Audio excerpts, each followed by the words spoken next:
Okay, so we're working on a front left strut for a 2009 Bmw X5 3.0 X-Drive. 3.0 without turbo, placing the strut.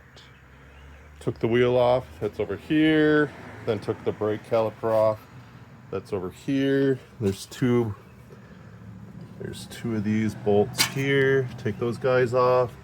Disconnected the wear sensor for the brakes, and then took the brakes off. And then now actually I took off the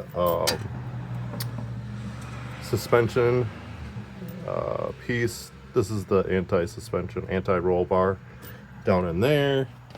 And then there's two bolts back here that need to be taken off. And then I'm going to take off this guy here. And then the last brouhaha should be this bolt here, but I think we're going to have to go down to that one as well.